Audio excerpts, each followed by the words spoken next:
Before we continue, let me formally recognize the presence of Senator Marcoleta and Senator Lauren Legarda. Opo. So, Mr. Chairman, pwede po ba ako magpahagam nga at ako kailangan nga pong mag-CR? Nagkahirap-hirap na ang pambansang tagapagsinungaling ni NGWM kung paano pasinungalingan ang katamaran ng kanyang among nakangiwi ang panga anak ng kagwang.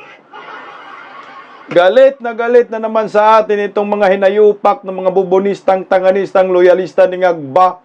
E paano naman kasi ang tamad ng amo ninyo, nag-absent ang hinayupak?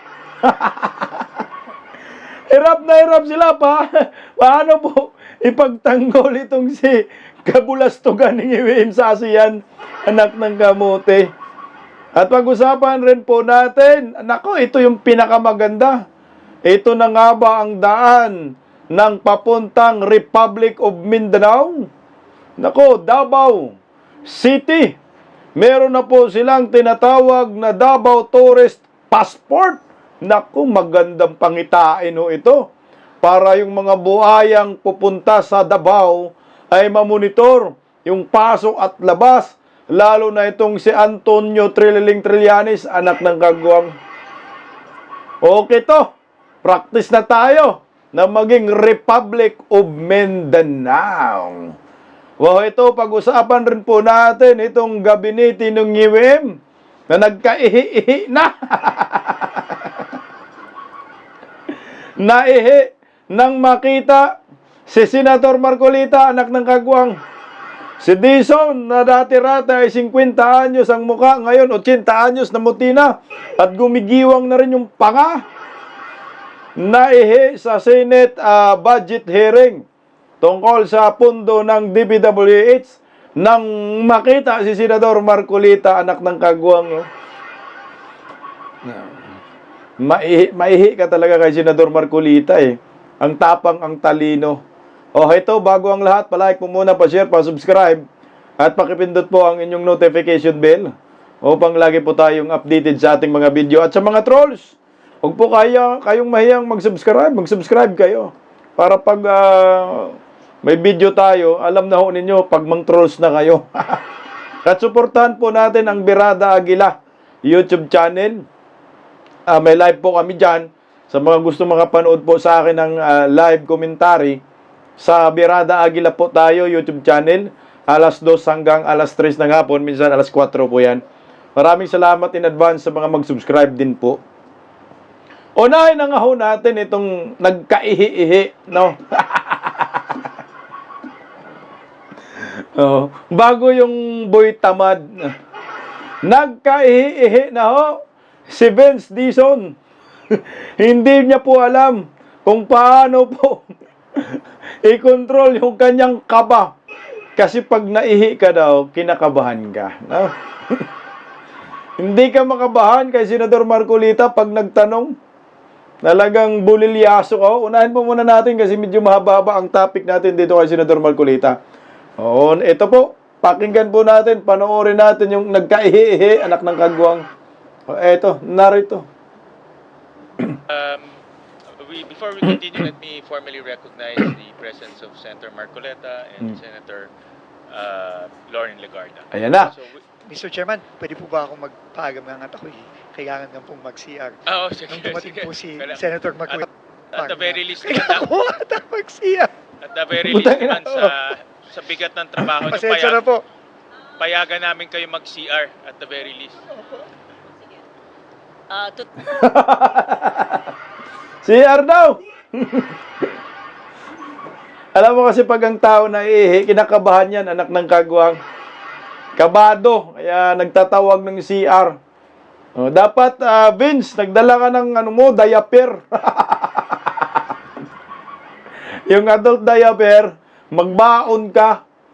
Kabado si Vince Dizon na makaharap si Senador Marcolita kaya biglang napatawag ng CR. Ma'am, may I go out? CR po. Nandiyan ko si Senador Marcolita. Kakabahan ka talaga. Kasi unang-una, si Senador Marcolita, hindi po ito ay ordinaryong senador. Talagang malawak ng kaalaman at experience sa sa tungkol sa mga batas, abogado pa. Kaya pag ikaw maging resource person ka sa Senado at makaharap mo si Marcolita, talagang kakabahan ka. Lalo na pag hindi ka handa at wala kang alam sa mga katanungang itatanong sa'yo, tawag ka talaga ng arinula. Tuloy, pakinggan natin. To take advantage of the time habang nasa Call of Nature Ay, si salamat Dizon. po, ma'am. Yes, good morning. Thank you for acknowledging me. Baka papayag sila para hindi waste of time. Yung expert sa allocable at non-allocable si Director Bote, kayo po, no? Si Planning, kasi wala nun si Sen Marcoleta at Sen Erwin para may definition of terms at yung bago ng pangalan ng allocable at non-allocable. Kasi Anak ng kagwang na bago ang pangalan pero corruption pa rin, no? Ito maganda tong pag-uusapan to, itong allocable at non-allocable. Kasi binabago daw yung pangalan binabago ng DPWH, pero pareho pa rin ang purpose. Kawatin pa rin, suhol pa rin, busal, anak ng kamote. Get tuloy. Kasi nakaka-confuse, di ba? Di ba naging congressman tayo, Sen Erwin, naging congressman si Senator Marcoleta. Wala talaga akong alam na allocable at non-allocable. Jokingly, sinabi nung huling hearing natin ni Secretary Dizon nung lumapit dito sa amin ni Chair Sherwin, Sen Sherwin, yung allocable daw yung maaring i-allok. Pero joke daw yon. Yun ang sabi ko. Ano ba yung allok? Patay ka dyan ni Marcolita. Kasi joke daw yun. Hindi po joke yung allocable. Talagang totoo po yun, Senador Loren Legarda. Kaya biglang bumira dyan si Senador Marcolita Allocable. So talagang hanggang ngayon po, marami na akong kausap. Sa tagal-tagal natin dito, pati Senate El Berremo, wala silang maalala. I'm sure our colleagues would want to understand para po may definition of terms. Tapos, yung inyong bagong termino, dahil ayaw nyong gamitin po yung allocable at non-allocable. So, hindi i-allok, mabuti. Bawal i-allok. Ano na po ang tawag? Siguro, district projects and non-district, kung ano po. Sige, si Direk. Ginagago nyo kami. Ginagago lang yung taong bayan ng DPWH Baguhin daw. No, yung pangalan, hindi na allocable at non-allocable, anak ng kagwang. Anong tawag doon? District project? Non-district? So ngayon, anong resulta pa rin yun? Pera pa rin. So pag may pera, kurakot pa rin, kickbacks pa rin, anak ng kagwang, insertion pa rin. Director Bote and Yusek. May I- Kung sino po yung eksperto. Thank you. I May I don't think... interject, Madam Chair? Thank you Hi, po. Mr. Chair. Yes, go ahead, Senator. In relation to the question of Senator Legarda, Mhm. hindi po joke yun.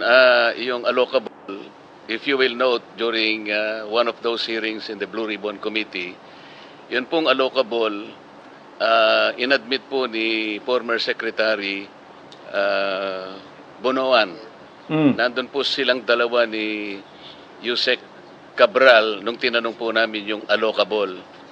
Tinanong po namin ano-ano po ba yung mga factors na nakapagdadagdag doon sa mga initial ceilings that have been established nung NEP. So sinabi po nila yung allocable funding, yan daw po ay talagang inahanda nila, particularly in the House of Representatives kasi sila yung mayroong power of the purse para hindi na molestyahin, well, pardon for the using the word, para hindi na Guluhin. istorbohin yung mga nakalatag sa NEP.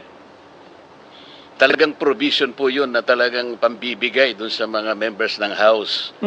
Inadmit niya po yun. Mahigit pong 300 po talaga ang members ng House of Representatives. Nag-a-average po ng 1 billion ang regular district representative. Puta, 1 billion Average lang po yun. Merong mas mataas. Ang party list po ay 150 million. Masaya na po sila. Except, Isipin mo yan, 1 billion district representative. 1 billion. Ang party list, 150 million. Allocable. Ito ay nakasama na po talaga yan sa National Expenditure Program. Kasama sa budget yan. Tawag dyan, pork barrel para nakawin nila ang anak ng kagwang talaga noon. Tuloy natin, yung mga party list na contractors. Mhm. At pagkatapos po ng allocable, Mr. Chair, meron pang leadership funding. Mhm. At dadagdag pa po yung unprogram at saka nga po yung difference na manggagaling po ngayon sa bicameral conference. Nung kinumpute ko po yun, and this is recorded in one of the Blue Ribbon Committee hearings, 1 trillion po talagang naidadagdag sa DPWH pa lang.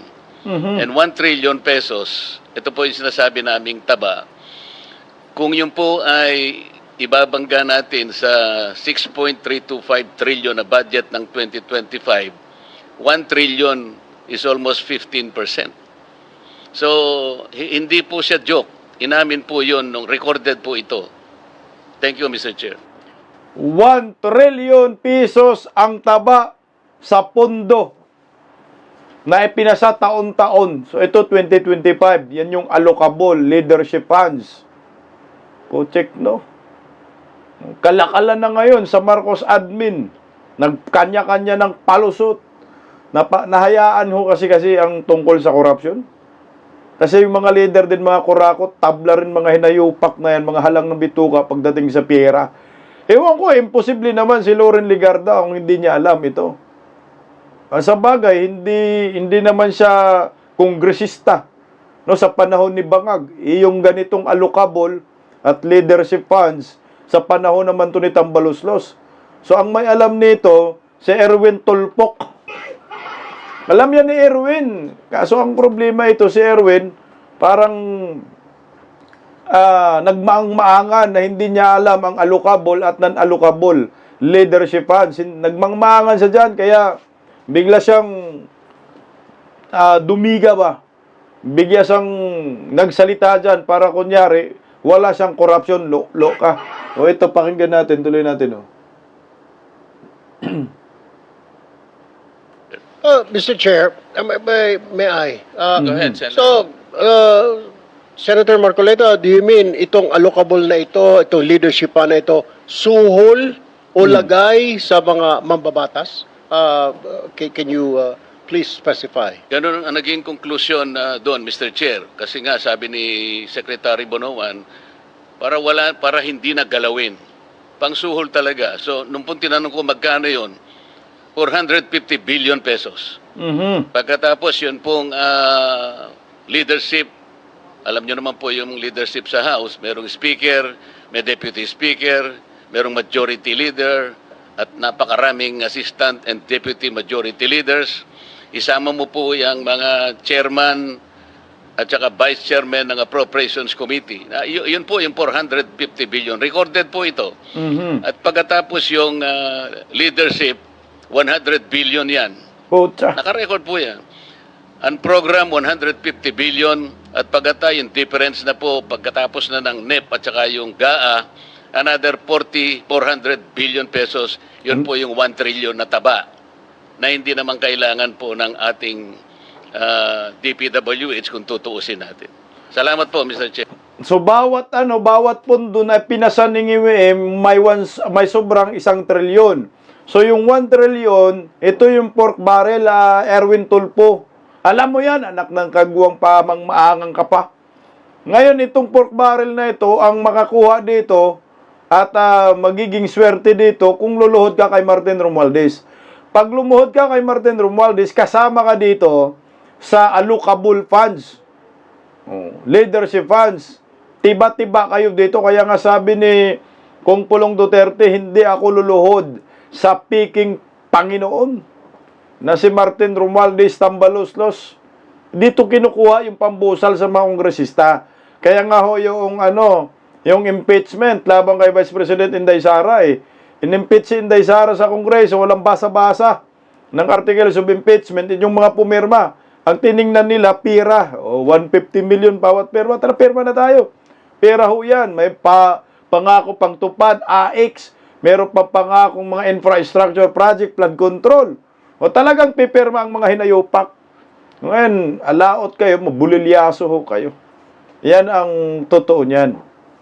Tsaka, napaka-imposible naman, Erwin Tulpo, bata ka ni Tambaluslos, hindi mo alam yan, anak-anak ng kagwang. Niluloko lang talaga tayo ng Tulpo Brothers. Di ba yung si Axie IS? party list, kasama si Yap dyan eh. Nakaladkad. May mga kickbacks din.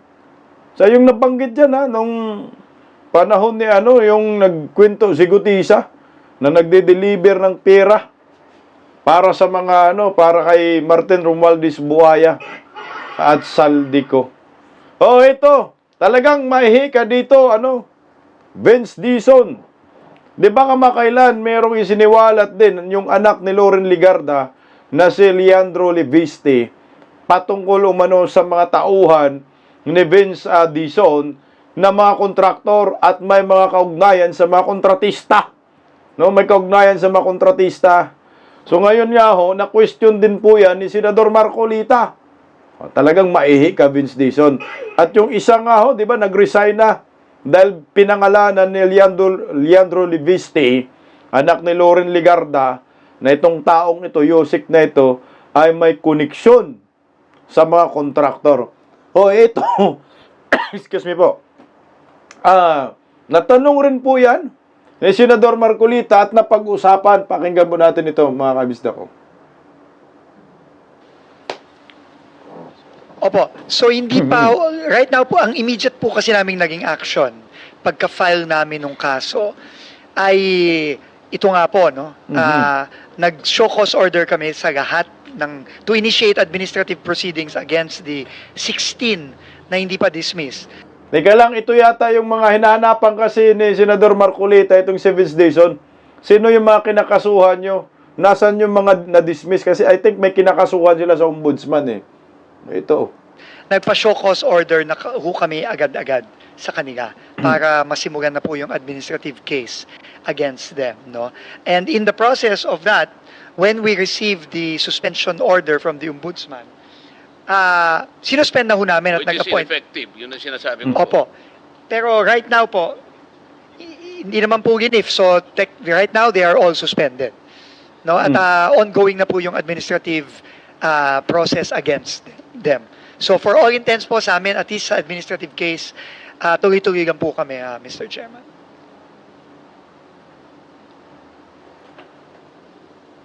Administrative case lang yung sinasampaw ninyong kaso. Wala bang kasong kriminal? Tsaka ilang buwan ka na dyan? Vince Dizon? Kaya nga sabi ni Kiko Barsaga, puro lang dakdak, puro lang preskon. Wala namang kinakasuhan, anak ng kamuti. At ang pinupuntarya tuloy, mga Duterte. Tuloy. Tingnan ni Senador Marcolita. Gusto nila ng kaednin si Vince Dizon. Sabi nila, mag-anak daw to eh. Sa nanay. Lalala. Mr. Secretary, nakikita ko po kasi dito, meron kang USEC for Regional Operations. Ito na yon. Merong isa ring USEC for Regional Operations. Parang si Ito na, question na po ni Senador Marcolita, itong mga appointee ni Vince Dizon, dahil nga, siyempre, kailangan nating malaman kung mga kontraktor itong mga hinayupak at may mga tumatanggap na bato ng kickbacks. Ito, Senador Marcolita. USEC Bisnar yata, Luzon. O ika naman, no ka rin ka USEC. Pasensya na po kayo, Kapampangan kasi kayo. Visayas, Mindanao.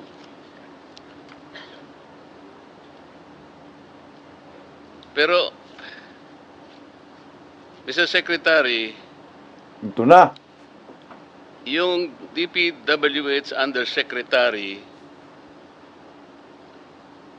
for Luzon Ito na, maraming buhaya sa Luzon. has responsibilities that include, among others, overall supervision and control over operations of all regional offices in Luzon, control over all DPWH funded infrastructure projects, including those funded by other agencies and implemented by the DPWH in his area of assignment. Tama po. Tama po, Mr. Chairman. So, napakalaking responsibilidad po ito.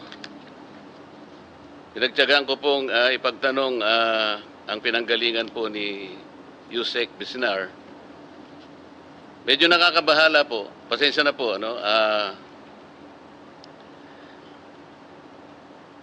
Noon pong August 15, 1998, Yusek Bisnar, Mhm.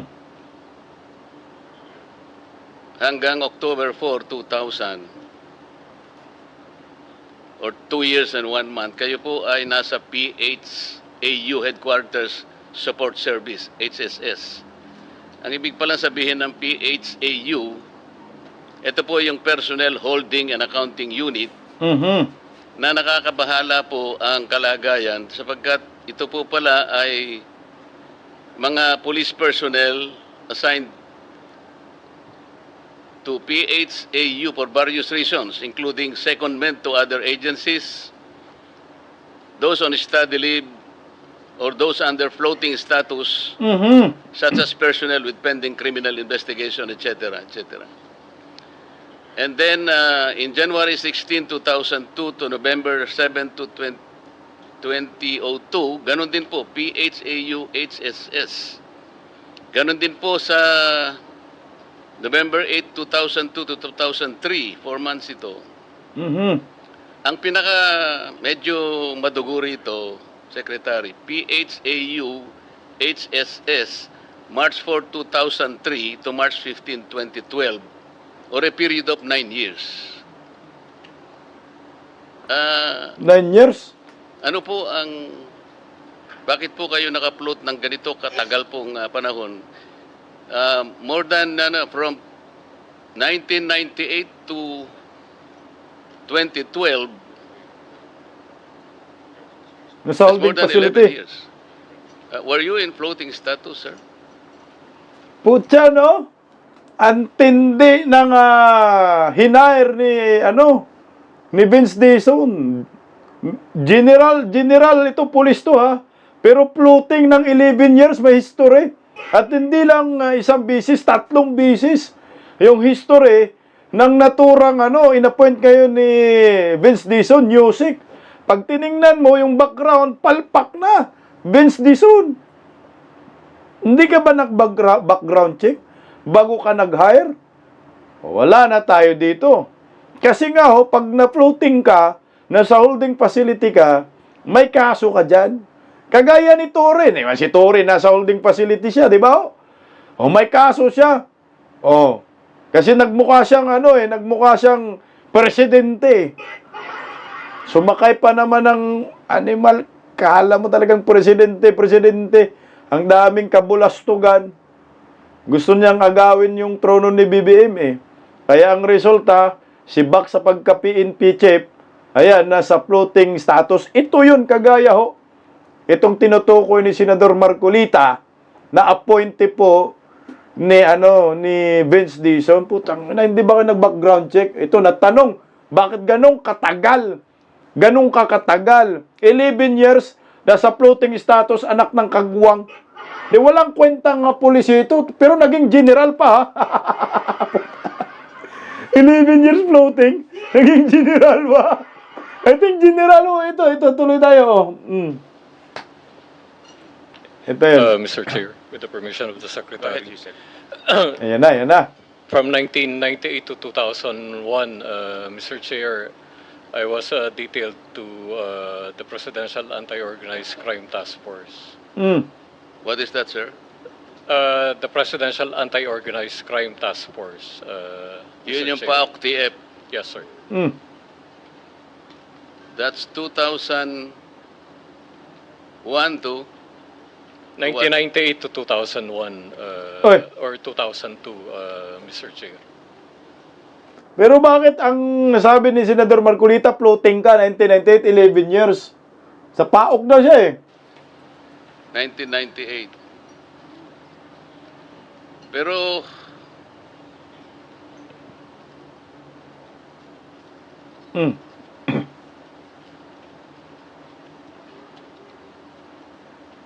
nagkaroon po kayo ng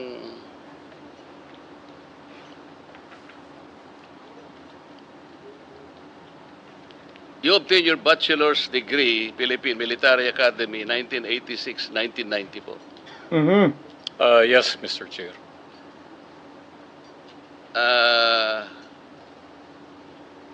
Meron kayong Doctor of Veterinary Medicine, University of the Philippines, Los Baños, 1986 to 1985 to 86. I attended Did you finish the this? program. Apparently, parang hindi nyo naman nakumpleto. Tama? It's only for 1 year. 1 year. Mr. Chair. And then, meron kayong associate degree in nursing in Houston Community College System in the United States. Yes, Mr. Chair. Ang Did you daming complete ano ha. this? Yes, Mr. Chair. And then, meron kayong Master in Management, Philippine Christian University, 2014. Nakompleto nyo ito. Yes, Mr. Chair. Did you complete it? Hindi na alam. Ba't ang dami niyang kurso? Ang dami mong sinusulat sa resume mo, biodata mo. Hindi mo na alam kung natapos mo o hindi, anak ng kagawang ka. Hindi ka pa sigurado, natapos mo ba to? May nursing pa, may doktor pa, may veterinaryo pa. Pero militar ha, o pulis ha, anak ng kamote.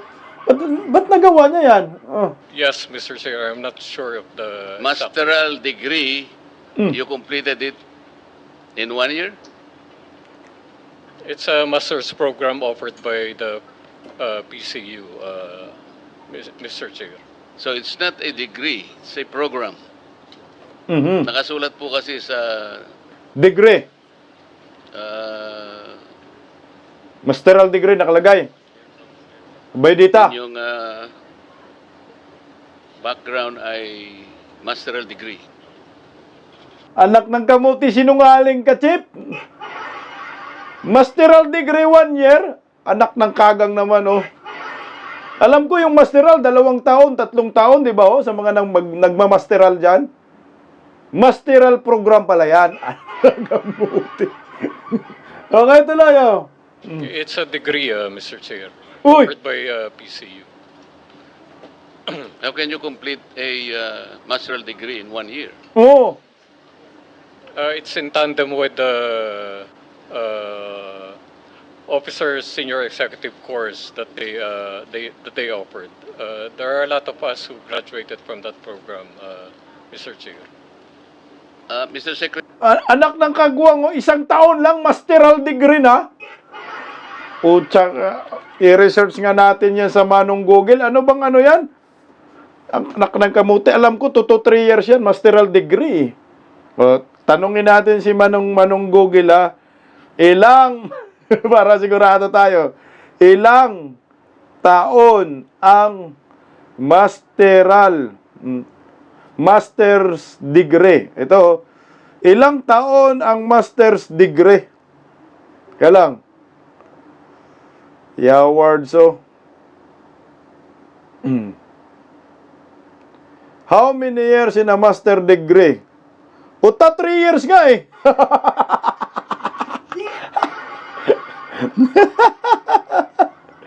Ito, 3 years of full-time study, get master's degree.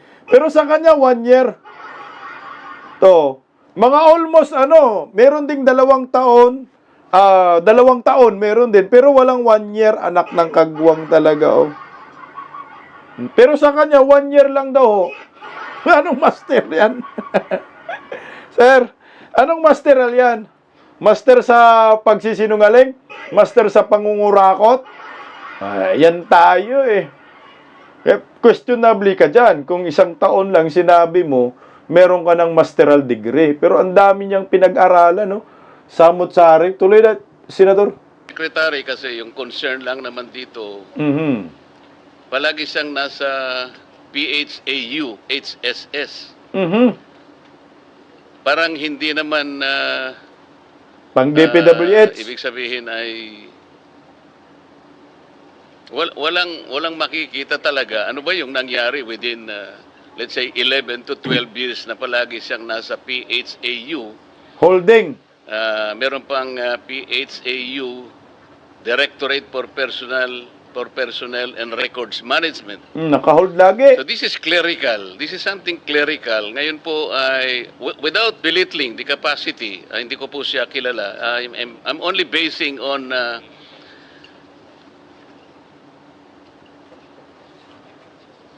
kasi po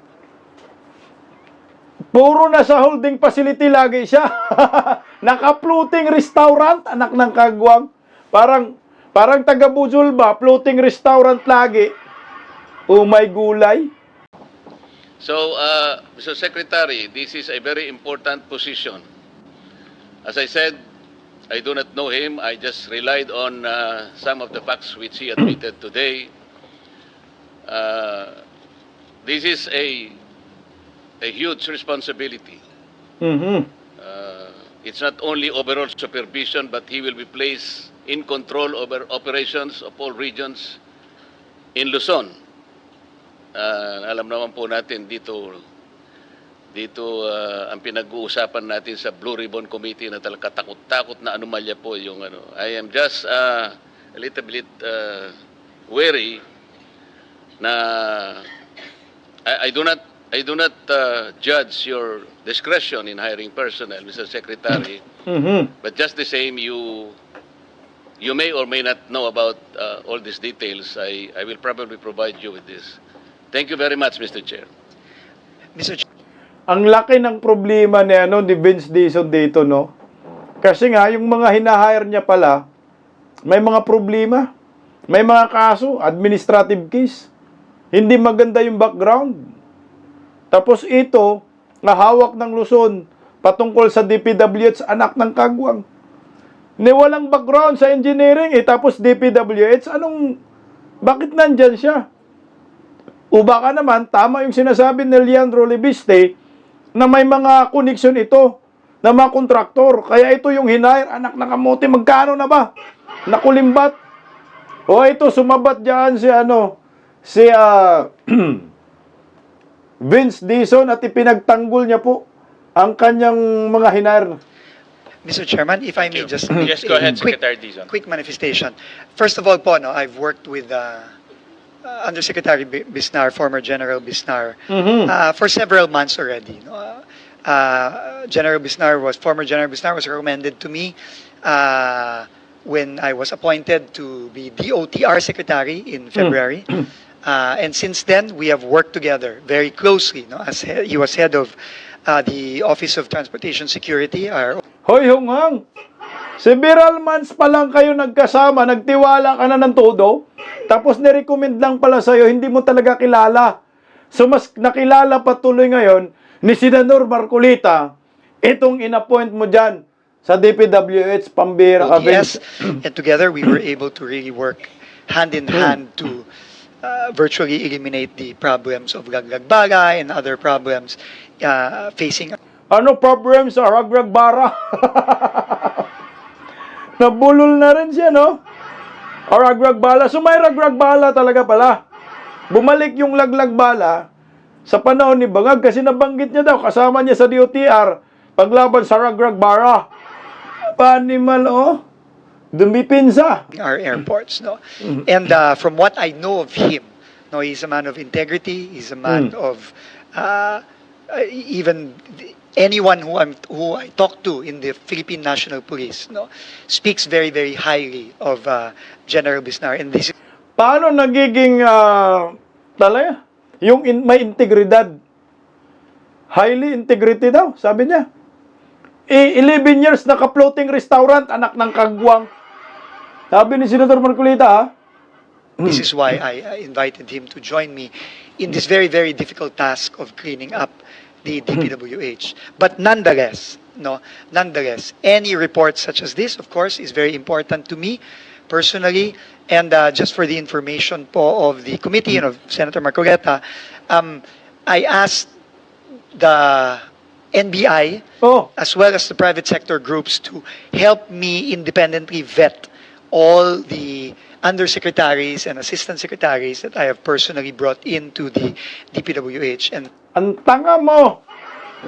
Ba't mo dinala? Hindi mo pala kilala lahat yan. Kailangan mo pang magpatulong sa National Bureau of Investigation para mag-imbestiga sa mga nadala mo dyan sa ahinsya. Kung ito ba'y ay mga kigwa, kung ito ba'y mga impactok, mga demonyo. Wow, ang labo mo, Vince. Hinire mo yan, dapat bina-background check mo na ito, sinisi-CI mo na. Nang malaman mo anong klaseng mga tao ang dinadala mo. diyan sa DPWH, tandaan nyo po, kawawa na ang taong bayan sa mga kurakot. Excuse me po. Nandyan ngayon sa gobyerno ni Bongbong Marcos. Tapos ngayon, saka ka pa ngayon mag-background check. O tinalo ka ni Marcolita ngayon, nagkabulilyaso ka. So ito patunay lang, inamin mo, Vince Dizon, na hindi mo kilala ng lubusan itong mga tao na binigyan mo ng posisyon sa DPWH. So mukhang mas kilala pa ni Senador Marcolita, Leandro Libiste, yung mga tao mong dinala na meron umanong kaugnayan sa mga kontratista. That process of independent vetting is also ongoing. That's why the input of Senator Marcoleta is very welcome, because this is something that I do not take lightly. This is very important that we surround ourselves with the right people. As far as I know, and having worked with General Bisnar, he's a man of integrity. He's an honest man and a very, very strict person, which I think is very, very important. O lol! Paano mo masabi na high integrity, honest man? Nag-hire ka nga ng NBI para makilala sila eh. Di ba ho? Humingi ka ng tulong sa NBI. Tapos sinasabi mo, strict. High integrity. Ulul! Ilang buwan pa kayo nagsama, wala pang taon. Huwag mong ipagtanggol. Sabihin mo na lang, nagkamali ka. Kasi kung pangandakan mo yan, na maayos ang pagkatao ng mga yan, pag yan ang urakot, kawawa na naman ang bayan, dapat kayo masilya elektrika talaga kayo. As we try to cleanse the DPWH from top to bottom. But we welcome any form of independent information from the Senate, from our senators, and of course from any of those private sector groups that we have asked to independently vet our recommended appointees. So thank you very much po, Mr. Chairman and Senator Marcoleta. Talagang nagkaihi dito si Vince Dizon eh. Si Senator Marcolita, wala nang boses. Kaya na natakot eh, nagkaihi-ihi. Okay nga, salamat daw. Your assurance very relieving, Mr. Secretary. Good luck, Yusek Bisnar. Thank you, Mr. Chair. Nag-isa. Good luck. I was listening half the time because I was working here. I just take note, he's a veterinarian, a nurse, and may military background. Ang daming karanasan. Interesting, di ba? And I guess galing sa PMA, may disiplinang militar. I'm biased kasi galing ako sa reservist ako eh. Yes, so military training, FVR. Anyway, intrigue lang ako, veterinaryo, medicine, tapos nag-nursing, tapos military pa. I mean, hindi ko po narinig lahat ng sinabi. Tapos saan napunta? Yun, nakita ko lang yung background. Tapos ngayon, DPWH, medyo multitasker pala. At saka general pala. Naisip ko kasi, Mr. Chair, na bakit hindi sa DOH o kaya sa Department of Agriculture eh? Tama ka dyan, Senador Marcolita. Iyan na nga ho yung sinasabi natin, Vince Dizon. Huwag mo nang ipagpumilit yung tao mo dyan. Walang qualification. Oo nga, ang dami ng PH dyan, ang dami ng PH update. PH update vlogger yun ha. Marami ng doctorate.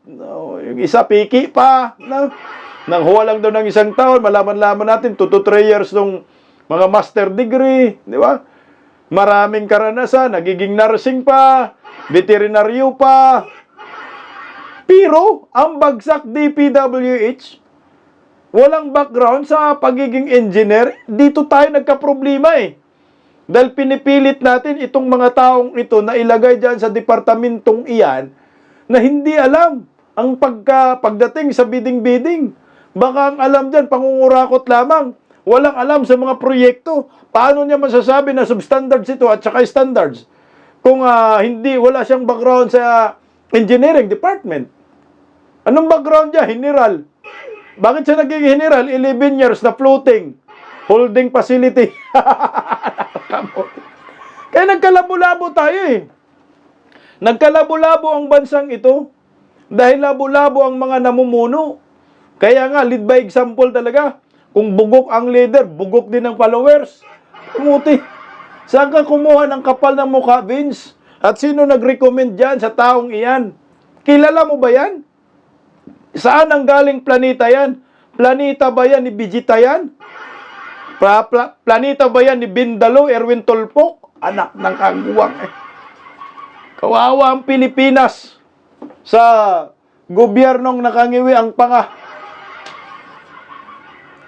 Tingnan mo, kagaya nitong si Bubuim, si Bungit, hirap na ang tagapagsinungaling niya na si Claire Castro na tabla rin budlat na ang mga mata. Hindi na alam paano nila protektahan si Bongbong Marcos dito. Buwisit na buwisit ang mga bubonistang, tanganistang loyalista ni Claire Castro, ni Bongbong Marcos. Dahil nakantsawan talaga itong si Bongbong dahil absent sa photo op, dahil sobrang tamad. Animal, hindi nyo na kayang lusutan yan. Mantakin mo, sa sobrang daming mga leader dyan sa Southeast Asian nation, nagbubukod tangi yung Pilipinas na leader, yung hindi nakapunta sa photo op dahil sobrang tamad. Paano nyo po ito anuhin? Paano nyo po ito ipagtanggol? Nakikita na nga ho sa kanyang mga mata. Nakagigising lang. Budlat-budlat ang mata. Ito. Makinggan natin si tagapagsinungaling.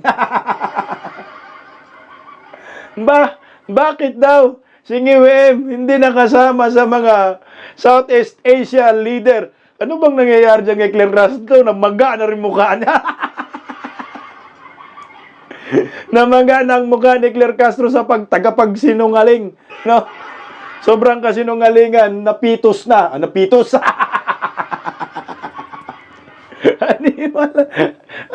Narinig ko si Bayani, pitos eh. Pitos pa lang kami, mga kawatan ng mga yan eh. Sige nga, pakinggan natin tagapagsinungaling niya. Opo, kasi mukhang hindi na bibigyan ng tamang kwento o context din nangyari. Doon po, hindi daw nabigyan ng tamang kwento o context yung nangyari na absent siya. Ito, makinig kayo ha. Ito yung tamang kwento. Ito yung, hindi pala tamang kwento, ito yung tamang kwento na tagapagsinungaling. Okay. Hingyan natin tagapagsinungaling. ay paliwanag din po sa atin, sinabi din po ni Secretary Gomez na nangyari po yan, yung kanilang photo ops, ay nasa extended bilateral meeting pa po ang Pangulo with the UN. So, saan? Nakaatin po ang Pangulo sa nasabing okasyon sa nakasama po ang bansang Japan. So, liwanagin lang po natin, wala po ang Pangulo sa photo ops, pero umatin po siya sa summit. Nagkataon lang po nung sila ay nagkaroon ng photo ops, ang Pangulo ay nasa extended bilateral meeting pa with UN. So, nagkatanong na kay Juana. Hirap na hirap yung tagapagsinungaling, oh. Nabudlat ng mata. Wala tayong presidente dyan. Kasi nga, kay kausap daw sa extended bilateral meeting na tagayuin. Ano yun? Pag sinasabi niyo pong bilateral meeting, ang magkausap yan dalawa from the word bilateral. So dalawang bansa nag-usap. Si Bongbong at saka yung anong bansa. Kung totoo na nandoon may ka-bilateral meeting, Castro, kung magsinungaling ka, magbanggit ka na lang ng bansa. Sino yung kausap niyang leader ng bansa? Na sinasabi mong may bilateral meeting sila, kaya hindi nakapag-photo op. Anong bansa yan? Sinong leader yan? UN? Sinabi mong UN, hindi bansa ang UN. Yan ay samahan ng mga bansa, United Nations. Sino magbanggit ka? Ang daming miyembro ng United Nations. Lahat ng Southeast Asian nation, miyembro ng United Nations. So ngayon magsinungaling ka, kaya nabudlat na yung mata mo. Sinungaling.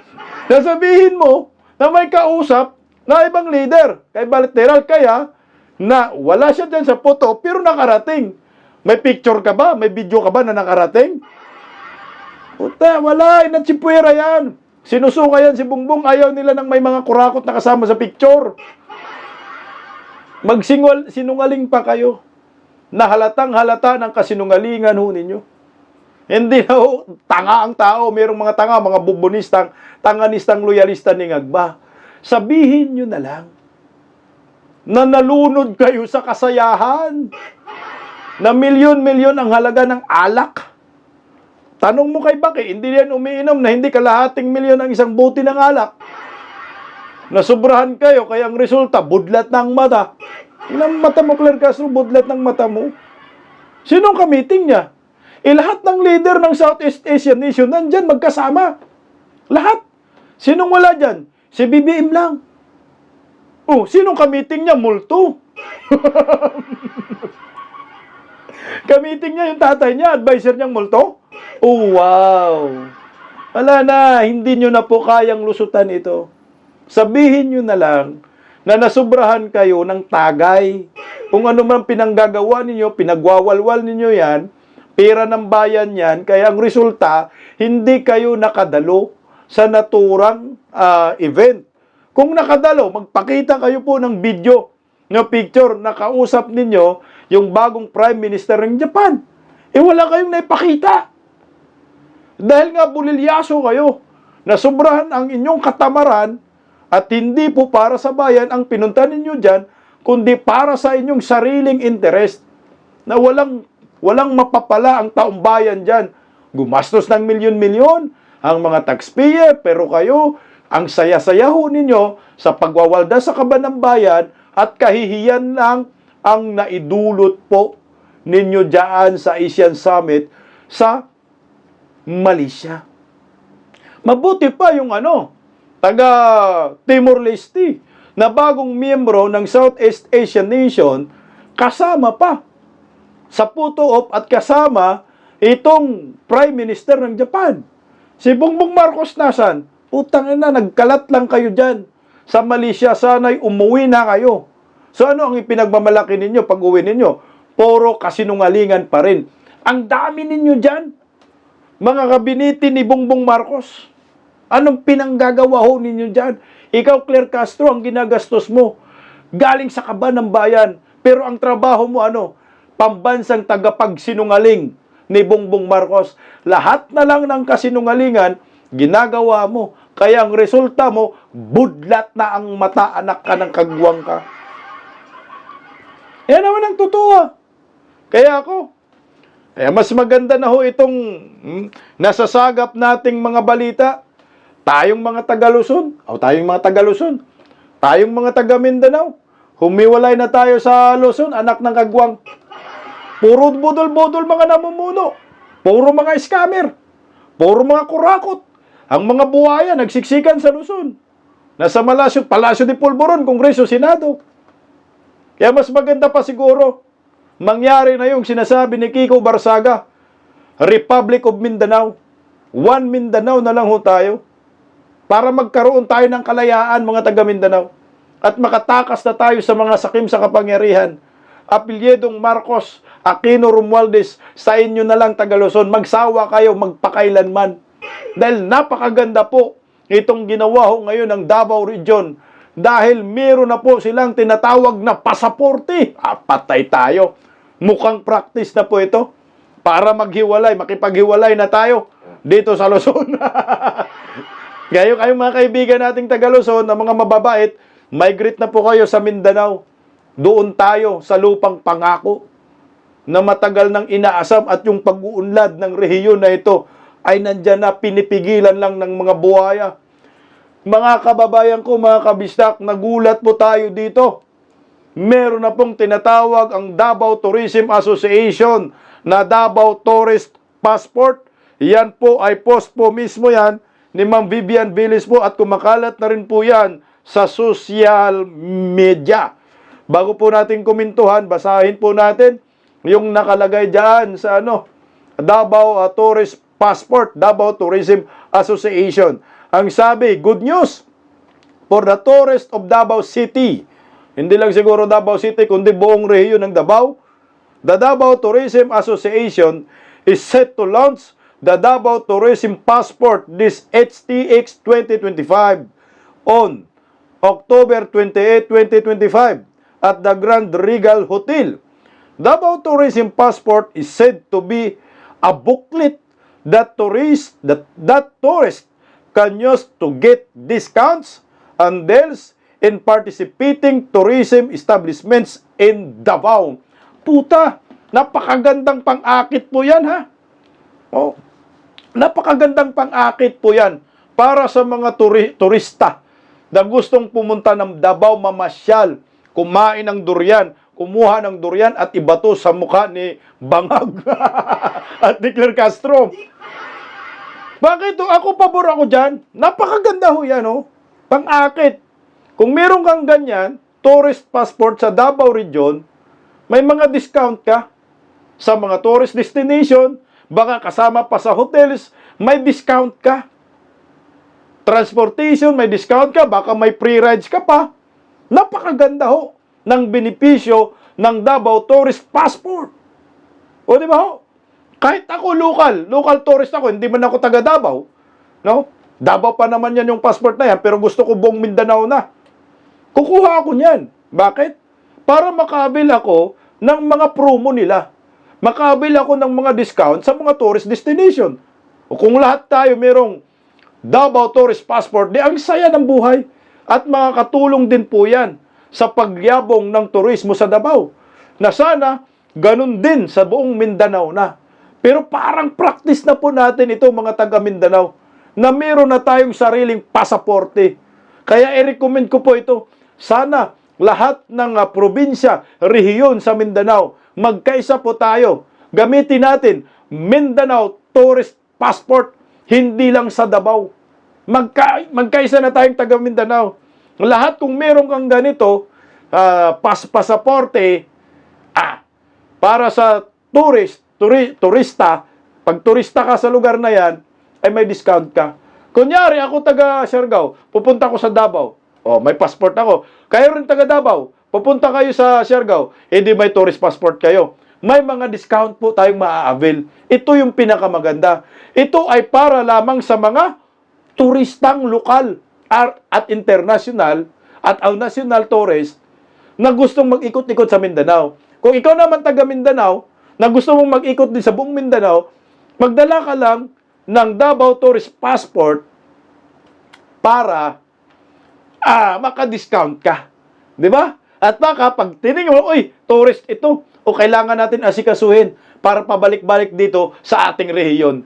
Pero, mayroong naisip yan kung bakit ginawa ho yan. Tsaka anak ng kagwang. Pakinggan po muna natin ang kaibigan natin patungkol dyan. Narito. Alam niyo po ba mga karadang, nakakaiba na ang Davao ngayon. Hindi ka na makakapunta sa Davao pag wala kang Davao Tourist Passport. Hindi ka po inaalaw kasi alam mo kung bakit. Dahil sa mga buhaya, napupunta-punta na lang basta doon sa Davao. Ngayon, malalaman na kung sinong from Luzon, ang mga buhaya napupunta sa Davao, di ba? Para sa safety ng mga tao sa Davao, lalo sa mga Duterte. So, dapat ngayon, ang kasunod, dapat meron na rin ang Visayas, di ba? Ang Visayas, dapat meron na rin. Hindi ka makakapunta talaga ng Davao pag, not only in Davao. Hindi ka makakapunta ng ibang area dapat ng Mindanao. Kung wala kang passport, dapat yun, not only in Davao, dapat all Mindanao. And gano'n na rin din po ang gawin sa Luzon. Kaya nga, ang Davao nga ngayon is gusto nang humiwalay sa Luzon dahil magulo po talaga ang Luzon. At lahat naman ang kita dyan sa Mindanao, napupunta lang sa Luzon, even Visayas, napupunta sa Luzon, tapos ang balik lang ng Mindanao and Visayas is only 10%. Tapos, hindi pa sinusuportahan, di ba? Sabihin nyo, Ramon Tolfo, sabihin mo na hindi hindi makakasurvive ang Mindanao. Excuse me, Mindanao siguro naghahatid sa inyo kung ano mga pagkain na meron kayo dyan. Food basket mga tayo. Prutas, di ba? Kung walang Mindanao, wala kayo. Kaya ayaw niyong ihiwalay ang Mindanao dahil doon kayo nakikinabang, di ba? Correct. And also Visayas, mga walang hiya kayo. Kaya Montolfo, para ka na naginip ng gising. Parang hindi ka taga Mindanao. Ulul. Dapat yung mga buhaya na yan, hindi na yan tatanggapin pag pumunta sa Mindanao. Hindi i-approve ang kanilang passport. Kaya mga kordang, bye-bye na. Mag-enjoy pa ako sa aking pumpkin. O, di ba? O? Napakaganda pong naisip. Maraming salamat, ma'am, sa palakpakan natin. Napakaganda po itong naisip ng Davao para sa akin. Alam nyo po, lalago ang ekonomiya at maraming mag-invest sa Davao. Sana i-adapt nga ito ng Mindanao. Bukod pa riyan, ang nakikita ko dyan, monitoring yan sa mga mapagsamantala sa Mindanao, sa mga mapagsamantala sa mga taga Davao.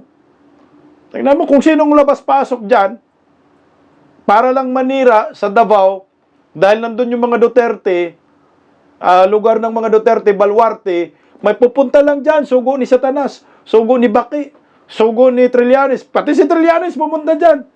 For monitoring na rin yan, monitoring purposes. Kunyari, paglapag doon sa airport ni Trillanes, sir, may passport ka, tourist? Wala. Pag wala ka, sir, sorry sir, hindi ka pwede sir uminter dito, sir. Kasi tourist ka, sir. Ngayon, kailangan mo kumuha muna ng tourist passport, sir, para makapasok ka sa Davao. Para makaikot ka dito. Kung ayaw mo, sir, i-deport ka namin, ibalik ka namin sa Caloocan. Para makita kung sino yung labas-pasok ng mga buhaya, kung sino yung labas-pasok ng mga pagsamantala at naninira lamang sa lugar ng Davao. Na sana maganda nga to buong Mindanao na. Meron tayong tinatawag na Mindanao Tourist Passport. Practice na to na magiging ano na tayo, hiwalay na tayo sa mga buhaya sa Luzon, mga ahas sa Luzon. Ito yung pasaporte nila, kulay asol, Davao Region pa lang yan, nakalagay dyan, yung mapa nila. Pero pag buong Mindanao na magkaisa, hindi buong mapa na po ng Mindanao, nakalagay dyan sa passport na yan. Hindi lang asol, dapat kulay green. Davao o Mindanao Tourist Passport, pikat kayo dyan. Untangin ang talino talaga ng mga Duterte, promise, believe ho ako. Kaya nakakahanga ho yung kanilang, yung dawi sila mag-isip talaga for improvement talaga. For economy, safety, security. Yun talagang nakikita ko. Kaya nakapanghinayang nga pag hindi tatakbo si Inday Sara sa pagka-presidente. Pero alam ko tatakbo yan. Sana hindi lang guluhin ni Amy Marcos ang mga Duterte. Wag kang magpagulo, day. Dahil wala ka nang ibang gagawin, day, kundi tumakbo ka sa pagkapangulo. Maganda ang mga vision ng mga Duterte. Sino bang nakaisip ng ganito na rehiyon? Wala. Only Duterte. Na nakaisip sila na gumawa sila ng passport, pero hindi passport ng pagiging separate ng Mindanao sa Luzon, kundi passport ito for monitoring sa mga turistang labas-pasok ng Davao. Yun ang purpose niyan. At pinangalagaan siguro nila dyan yung security, peace and security, para hindi basta-basta makapasok yung mga hindi taga Davao at hindi basta-basta makapanggulo ang mga buhaya sa Davao kasi ginugulo nila yung Davao Yan na, sugo ni Satanas, si Trillanes. Labas-pasok si Franz Castro, pumupunta ng Davao. Na dapat mamonitor yung galaw ng mga kalaban, yung galaw ng mga buhaya, kung saan ba mangungurakot, lalo na si Romualdez. Present nyo yung passport nyo. Tourist passport. Kung wala ka, deport ka sa Maynila. Balik ka sa Maynila, magtila-tila. Huwag ka nang maglakas ng loob na dito ka sa Mindanao pumasok. Gusto mong pumasok, kuha ka ng Davao Tourist Passport. Lahat ng lakad mo, ilagay mo. May hotel ka na ba? Saan ka pupunta? O, nandyan nilalatag mo dyan. Mamonitor, lagyan mo na rin ng microchip dyan. Para kung yung pupunta si Baki, yung GPS, passport na may GPS pala. Mamonitor, tingin na, nandito na si Trillanes, magkasama si Baki. Iyari kayo. Anyway, congratulations po sa mga taga Davao at sana po pagpalain po tayo at ako'y nagdasal.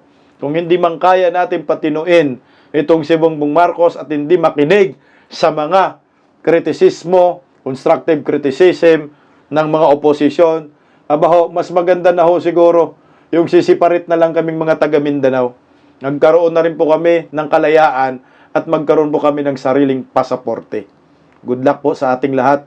Bisdak Pilipinas. Pagising sa umaga, tanghali at gabi, nakikita ko ang post niya, ang hapdi. Paano nga ba to? Di ako makatanggi. Watch ko na lang at isipin ng mabuti.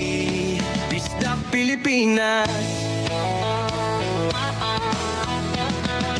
Bisdak, tinig ng katotohanan. Sa bawat vlog may laban sa kasinungalingan. Mulat ang mata, gising ang masa.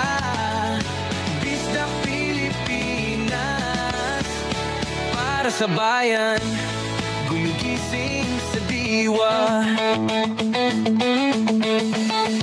Sa likod ng kamera, tapang ang dala, walang sinasanto kung mali ang gawa. Hinay-hinay, pero palaban. Boses ng tao sa digital na labanan. Bisdak, tinig ng katotohanan. Sa bawat vlog may laban sa kasinungalingan. Mulat ang mata, gising ang masa. Bisdak Pilipinas, para sa bayan, gumigising sa diwa.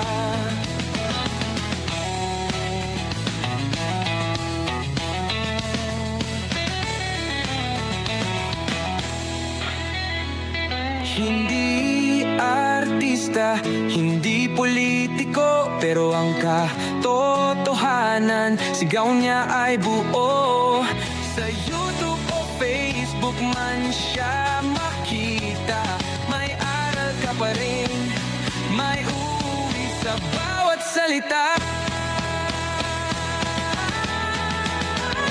Bisdak, gising sa katotohanan, di lang kwento, kundi panawagan. Sa bawat Pilipinong naghahanap ng liwanag, Bisdak Pilipinas, kasama sa pagbangon ng bayan. Bisdak Pilipinas, boses ng masa, gising ang diwa. Sa vlog mo, may pag-asa.